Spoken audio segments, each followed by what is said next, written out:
small arms weapons fire semi-automatically. Some fire automatically. And some can fire both ways.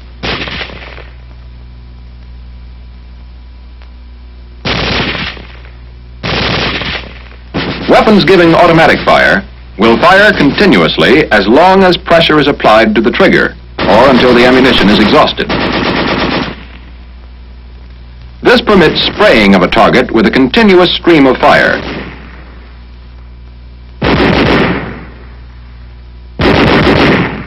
Weapons designed to give semi-automatic fire deliver only a single shot each time the trigger is squeezed.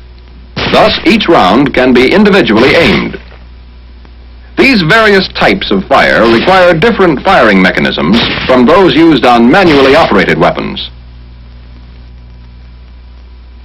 Let's look at a typical firing mechanism for a manually operated weapon to see why it won't work with a bolt that moves back and forth automatically.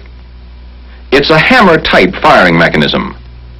As the bolt is moved to the rear to cock the weapon, it pushes the hammer back.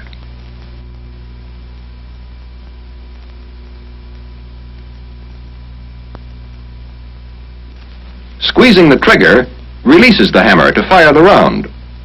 The bolt is moved back by the force of the explosion and is immediately closed by the return spring. Right here is the difficulty. The bolt opens and closes before there is time to release the trigger. Actually, it's faster than the eye can follow. As a result of this rapid movement, the sear is still held down by the trigger when the bolt is closed. Since there's nothing to catch the hammer, it follows the bolt forward, but it doesn't have enough force to fire the next round, and firing stops.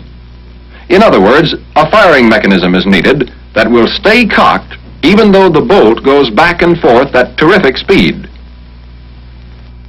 First, let's build a typical firing mechanism for semi-automatic fire. Such a mechanism must remain cocked with the trigger held to the rear. It should fire when the trigger is released and then squeezed again. This can be done in a number of different ways.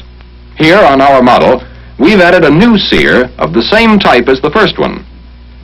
It is mounted so it can pivot independently of the trigger.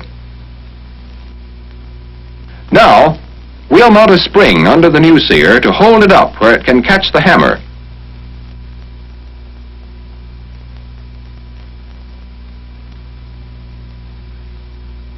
That doesn't completely solve our problem because we still can't fire the mechanism. We must be able to depress the new sear by squeezing the trigger.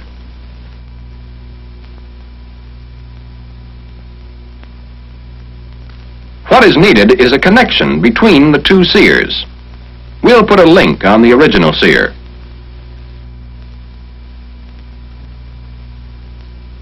It pivots freely on a pin, but to keep it from pivoting too far, we'll put a stop lug on the original sear.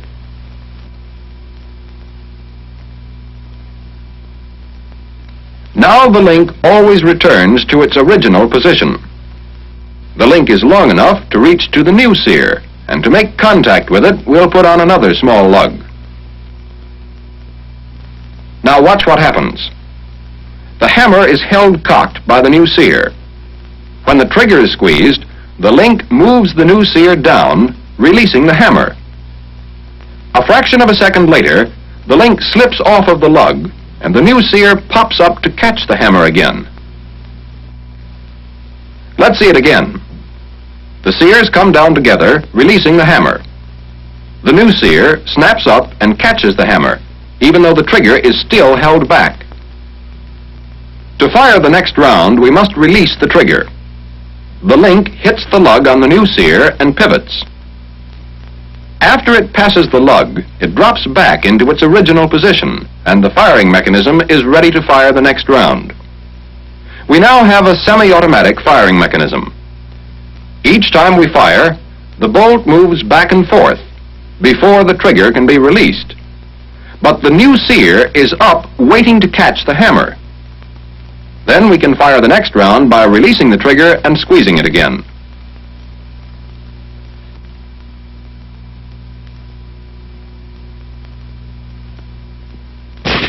Semi-automatic fire. One shot each time the trigger is squeezed. To get automatic fire, we must arrange the firing mechanism so the weapon will fire continuously as long as pressure is applied to the trigger.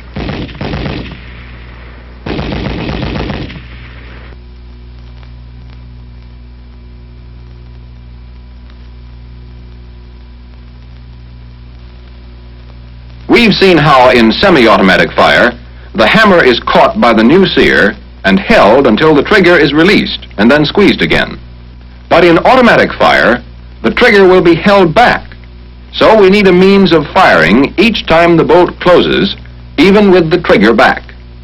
That means on this mechanism, we must disconnect the new sear from the hammer each time the bolt closes. A part such as this disconnector will do the job for us. We've mounted it so that it can move up and down. As it moves down, it depresses the sear and releases the hammer.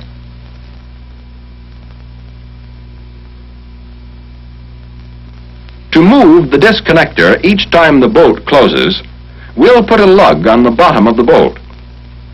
Now, as the bolt closes, the lug cams the disconnector, pushes the new sear down, and the hammer is released to fire the round.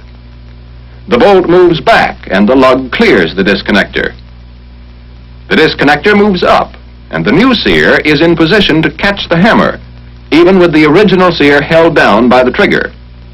The cycle starts over again, and the weapon will continue to fire as long as pressure is applied to the trigger. When the trigger is released, the original sear rises. Now, when the bolt disconnects the new sear, the original sear is up in position to catch the hammer and stop the firing. The hammer is held back, cocked, and automatic fire can be resumed merely by squeezing the trigger again.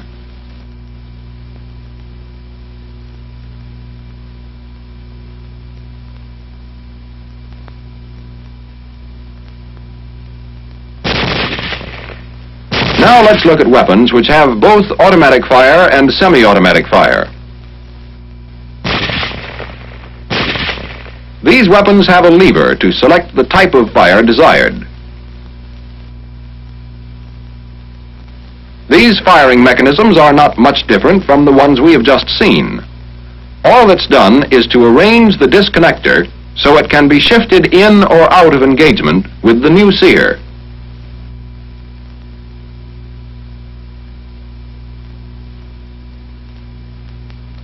With the disconnector out of engagement, the firing mechanism will give semi-automatic fire.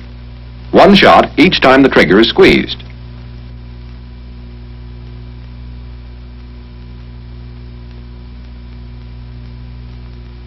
With the disconnector engaged, we'll have automatic fire just as we had before.